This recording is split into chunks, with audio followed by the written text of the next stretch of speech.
खैरमपुरिया को गिरफ्तार कर लिया। उसे थाईलैंड से डिपोर्ट कर भारत लाया गया। काला खैरमपुरिया भाऊ गैंग के गुर्गों के जरिए हरियाणा में गैंग चला रहा था। उस पर कारोबारियों को धमकाने और रंगदारी मांगने के भी आरोप हैं। ये रिपोर्ट देखिए।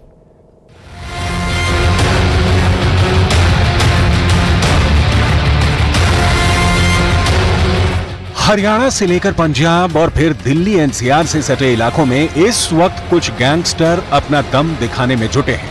लूट, हत्या, किडनैपिंग और जान से मारने की धमकी देकर अपनी पैठ मजबूत करने की कोशिश कर रहे हैं। इसी लिस्ट में शामिल है गैंगस्टर काला खैरमपुरिया। इस चेहरे को दुनिया 2014 तक राकेश के नाम से जानती थी, लेकिन पिता की हत्या के बाद इसने उनके हत्यारों को खत्म करने की कसम खाई और अपराध की दुनिया में कदम रख दिया।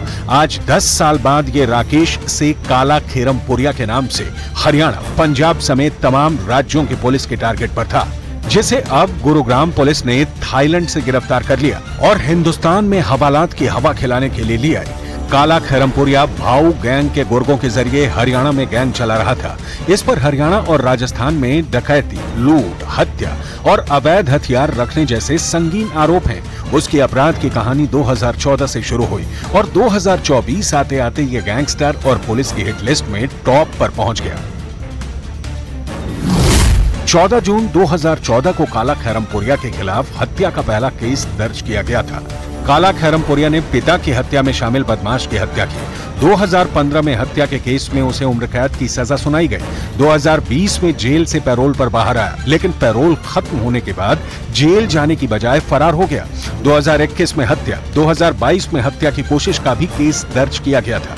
दिसंबर 2023 में सोनीपत में सरपंच की हत्या का भी आरोप लगा और फिर 2023 खत्म होते होते हरियाणा की कोर्ट ने काला खैरमपुरिया को भगोड़ा घोषित कर दिया। हरियाणा पुलिस की स्पेशल टास्क फोर्स ने कुख्यात अपराधी राकेश और काला खैरमपुरिया की सफल गिरफ्तारी के साथ एक महत्वपूर्ण उपलब्धि हासिल की है। राकेश, जिसे काला खैरमपुरिया के नाम से भी जाना जाता है, एक गंभीर और हिंसक अपराधों में व्यापक रूप में शामिल था और सन 2020 में पैरोल पर रिहा होने के उपरांत भगोड़ा होकर पुलिस की गिरफ्त से बच रहा था। राकेश का आपराधिक रिकॉर्ड सन 2014 से शुरू हुआ और उसके ऊपर डकैती, लूट, हत्या और अवैध हथियार रखने जैसे अपराधों के लिए उपयोग अंकित किए गए। विदेश भागने के बाद गैंगस्टर राकेश उर्फ काला खैरमपुरिया ने भाऊ गैंग के साथ मिलकर विदेश से नेटवर्क चलाया। नकली पासपोर्ट के जरिए खैरमपुरिया विदेश भाग गया था। दिल्ली में बर्गर किंग हत्याकांड के बाद वो सुर्खियों में आया था, लेकिन अभी कुछ ही दिन बीते थे कि हरियाणा के हिसार में 24 जून 2024 को 3 नकाबपोश बदमाशों ने कार डीलर पर फायरिंग की, जिसमें काला खैरमपुरिया का दोबारा दुनिया ने नाम सुना। काला खैरमपुरिया और लॉरेंस गैंग के बीच 36 का आंकड़ा बताया जाता है। वर्चस्व के लिए दोनों एक दूसरे के खून के प्यासे हैं। हरियाणा, पंजाब समेत अन्य शहरों में दोनों ही अपने गैंग को परवान चढ़ाना चाहते हैं, लेकिन पुलिस की सतर्कता ने दोनों के पर कतरे हुए हैं। दोनों खुद तो जेल में हैं, लेकिन उनके प्यादे अब भी उनके नाम पर उगाही करते हुए आए दिन पुलिस के हत्थे चढ़ रहे हैं।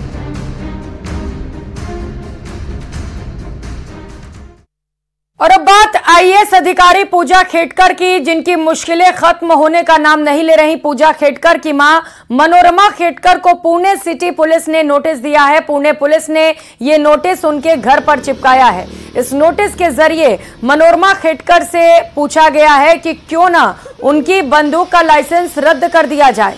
इस नोटिस में पुणे पुलिस ने कहा कि लाइसेंसी बंदूक आपकी सुरक्षा के लिए है, न कि किसी को खुले आम धमकाने के लिए। अपराध दर्ज होने के साथ ही पिस्टल का लाइसेंस रद्द करने की प्रक्रिया भी शुरू हो गई है।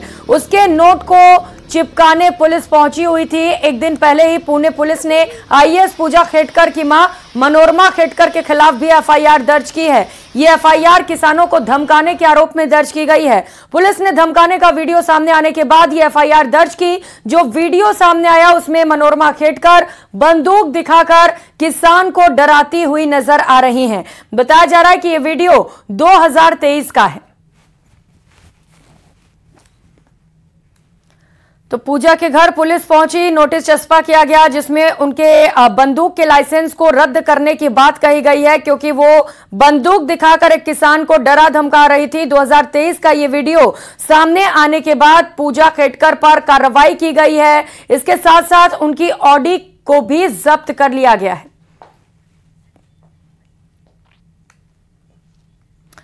खबरों में आगे बढ़ते हुए बात एसआई भर्ती परीक्षा 2021 की, जिसे लेकर पेपर लीक मामले में एसओजी लगातार कार्रवाइयां कर रही है। एसओजी की कार्रवाई के डर से राजस्थान पुलिस अकादमी राजस्थान जयपुर से 4 ट्रेनी एसआई बिना सूचना दिए ही गायब हो गए। इनमें 2 महिला और 2 पुरुष ट्रेनी एसआई हैं। ये रिपोर्ट देखिए।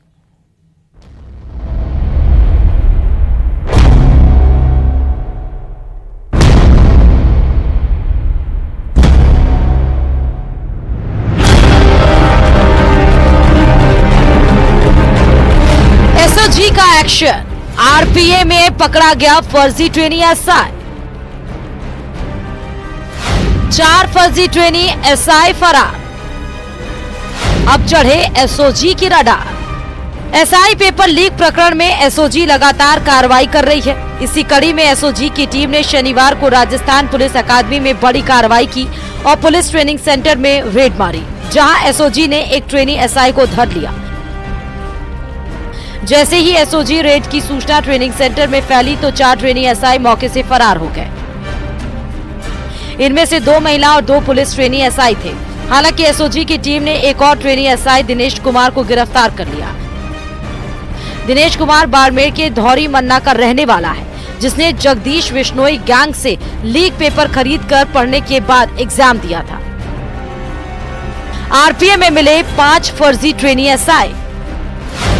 पहला, गोविंद कुमार निवासी बदरूना झाप सांचौर, एसआई एग्जाम 331 अंक, इंटरव्यू में 28, मेरिट में 39, सेंटर इसका जयपुर। दूसरा, शंकरलाल धौरी मन्ना बाड़मेर का निवासी, एसआई एग्जाम में 313 अंक, इंटरव्यू में 28, मेरिट 144, सेंटर इसका जयपुर। एसओजी एग्जाम 108 अंक। तीसरा, नाम प्रियंका कुमारी निवासी देवड़ा जालौर, एसआई एग्जाम 321 अंक, इंटरव्यू में 21, मेरिट 132, सेंटर इसका जयपुर।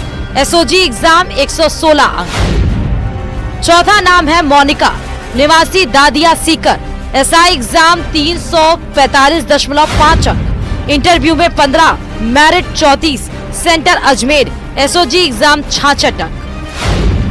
पांचवा नाम है दिनेश कुमार निवासी धौरी मन्ना बाड़मेर, एसआई एग्जाम में 314.67 अंक, इंटरव्यू में 29, merit 119, centre Ajmer. SOG exam में 149 अंक। दरअसल एसओजी की टीम पेपर लीक मामले में एक्टिव मोड में है। इसी कड़ी में एसओजी ने ट्रेनिंग सेंटर पर पहुंचकर ट्रेनी एसआई के एग्जाम लिए, जिसमें 5 ट्रेनी एसआई एसओजी के एग्जाम में सिर्फ पास हुए, जबकि एसआई भर्ती परीक्षा में उन्होंने अच्छे नंबर प्राप्त करने के साथ टॉप किया। यहां तक कि कुछ के नंबर सिर्फ पास होने की कगार पर रहे। एसओजी के एडीजी वीके सिंह का कहना है कि ये सभी लीक हुए पेपर को पढ़कर पास हुए। इस इनपुट के आधार पर एसओजी की टीम ने रेड मारी और वहां से एक फर्जी ट्रेनी एसआई को गिरफ्तार कर लिया।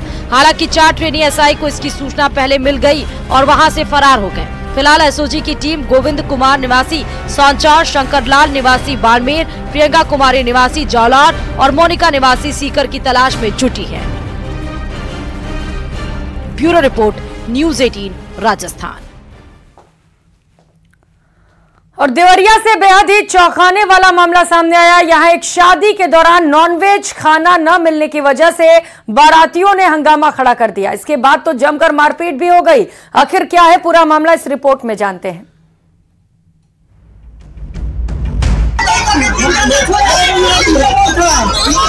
हंगामा हो रहा है, थप्पड़ घूसे चल रहे हैं,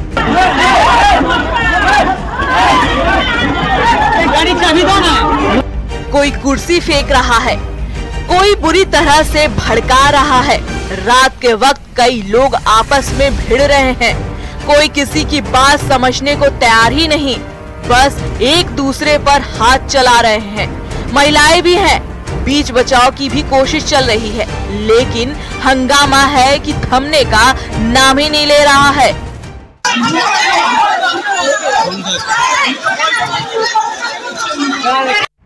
दरअसल जंग का अखाड़ा बने इस जगह पर शादी समारोह चल रहा था। देवरिया के आनंद नगर गांव में बिहार के भोरे क्षेत्र से बारात आई थी।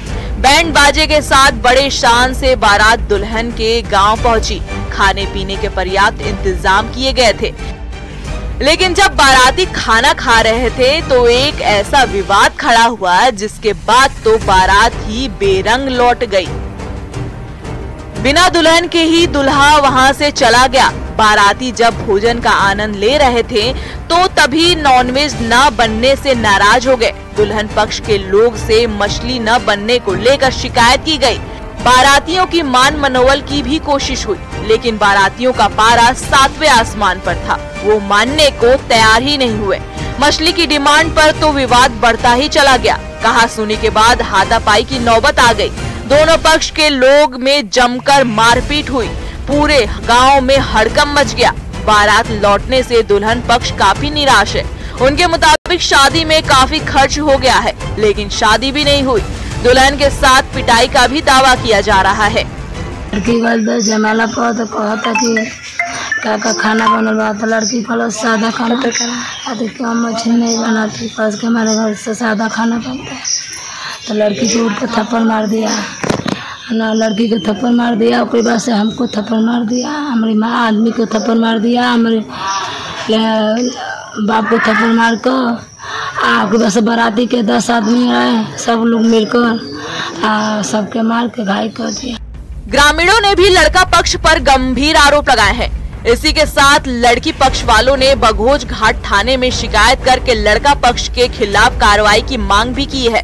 उसके बाद से चूँकि रात को उसमें 1:30 बजे थे, गांव वाले कोई था नहीं, और 30-35 की संख्या में जो बाराती थे,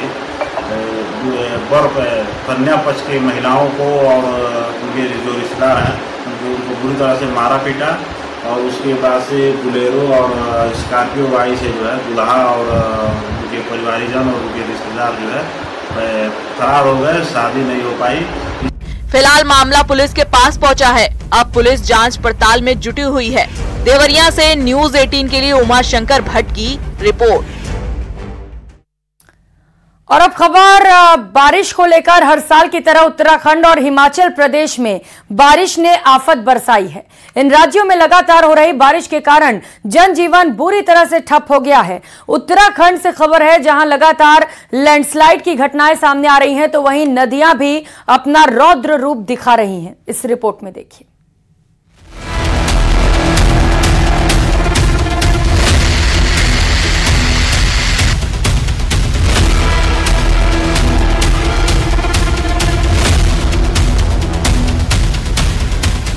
पहाड़ों पर कुदरत का कहर।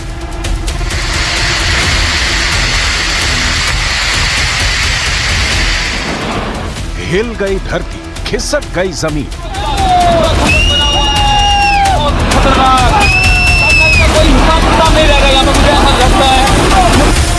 बरस रही आसमानी आफत और टूट रहे पर्वत।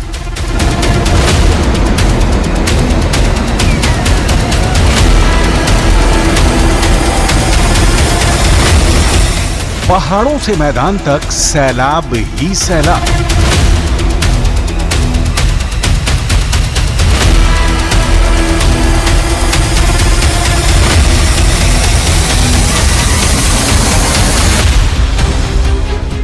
क्या मैदान, क्या सड़क, क्या पहाड़, हर तरफ सिर्फ तबाही और तबाही नजर आ रही है।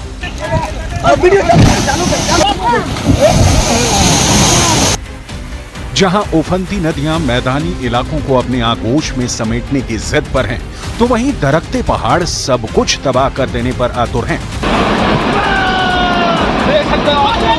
उफनती नदियों के सैलाब की तस्वीर हो या फिर खिसकती जमीन और दरकते पहाड़ों की तस्वीर,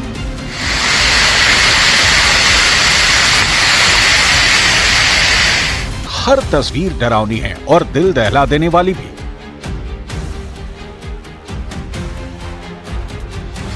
हिमाचल प्रदेश के लाहौल स्पीति से सैलाब की एक ऐसी तस्वीर सामने आई जिसने दिल की धड़कनें बढ़ा दी। पहाड़ से उफनती नदी के साथ पत्थरों का सैलाब बहता दिखाई दिया। बेहिसाब वेग के साथ पहाड़ से पत्थर मलबे के रूप में गिरते दिखे, मानो वहां पत्थरों की नदी बह रही हो। लेकिन पहाड़ों से बहते सैलाब की ये आखिरी तस्वीर नहीं है। उत्तराखंड का हर जिला बेहिसाब बारिश से बेतरतीब हो रहा है। जगह जगह लैंडस्लाइड हो रही है, जमीन खिसक रही है और पहाड़ों से गिर रहा मलबा अपने साथ सब कुछ तबाह कर देने के लिए बेताब दिखाई दे रहा है। उत्तराखंड में भारी लैंडस्लाइड की वजह से अब तक 200 से ज्यादा सड़कें प्रभावित हुई हैं। अकेले बद्रीनाथ धाम जाने वाले रूट पर 22 जगह लैंडस्लाइड की घटना हुई है, जबकि भारी लैंडस्लाइड की वजह से 4 धाम यात्रा को 3 दिनों तक बंद रखना पड़ा। पहाड़ों से टूटकर सड़क पर गिरे मलबे को हटाने के लिए BRRO के साथ ही NDRF, सेना, NTPC भी जुटे हैं। जोशीमठ में 3 दिन पहले हुए लैंडस्लाइड ने तो लोगों की सांसें ही थाम दी थीं। 48 घंटे तक हाईवे के दोनों तरफ 5000 से ज्यादा लोग फंसे रहे। बद्रीनाथ हाईवे पर गिरे मलबे को हटाने के लिए पिछले कई दिनों से BRRO के साथ ही NDRF, सेना भी एक्टिव है। तब कहीं जाकर हाईवे के दोनों तरफ फंसे हजारों लोगों के लिए रास्ता निकल पाया है। ये जो हमारे लिए BRRO के लिए बहुत काफी चुनौतियां थी, जो कि अचानक हमारे पास जो है काम लगा रहे थे, एक मशीन हमारा नीचे दब गया था। कुछ ऐसे पत्थर आ रहे हैं जो कि शूटिंग स्टोन थे, जो हम लोगों को काफ़ी नुकसान हुआ था। फिर बाद में हम लोग उसको रिस्टोर कर लिए। अभी हम यात्रा के लिए पूरा सुचारू कर दिया है। पहाड़ों पर लगातार हो रही बारिश की वजह से नदी नाले उफान पर हैं। उत्तरकाशी में बड़ेथी नदी से लगे एक नाले में अचानक उफान आ गया। पहाड़ों में बारिश के बाद ऐसे हालत कई जगह देखने को मिल रहे हैं। उत्तराखंड के 7 जिलों देहरादून, पौड़ी, टिहरी, हरिद्वार, नैनीताल, ऊधम सिंह नगर और चंपावत में तेज बारिश का अलर्ट जारी किया गया है। इस बीच उत्तरकाशी से नदी के तेज बहाव के बीच फंसे एक कुत्ते को बचाने के लिए रेस्क्यू अभियान चलाया गया। आपदा प्रबंधन की रेस्क्यू टीम कई घंटे की मशक्कत के बाद नदी के बीच तेज धार में फंसे कुत्ते की जान बचाने में कामयाब रही।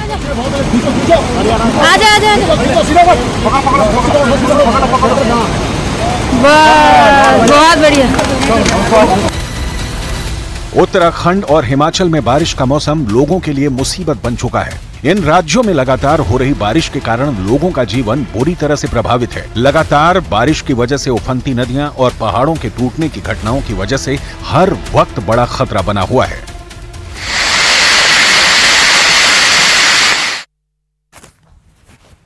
और नेपाल के पहाड़ी इलाकों में लगातार हो रही बारिश से बिहार के गोपालगंज जिले में बाढ़ जैसे हालात बन गए हैं। गोपालगंज में हर साल बाढ़ आती है और इस बार भी वहां गंडक नदी खतरे के निशान से 1 मीटर ऊपर बह चुकी है।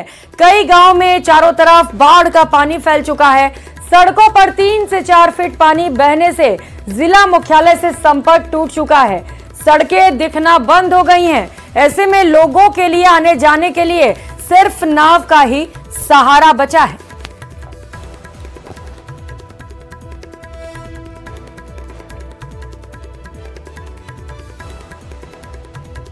बिहार के गोपालगंज से 2 अलग अलग तस्वीरें इस वक्त आप देख पा रहे हैं, जहां पर बाढ़ जैसे हालात हैं। कई गांव टापू में तब्दील हो चुके हैं। सिर्फ और सिर्फ नाव का सहारा बचा है, जिससे वो रास्ता तय कर रहे हैं, क्योंकि सड़कें अब दिखनी बंद हो गई हैं। जो पशु हैं वो भी परेशान नजर आ रहे हैं और आम जनजीवन पूरी तरीके से अस्त व्यस्त है।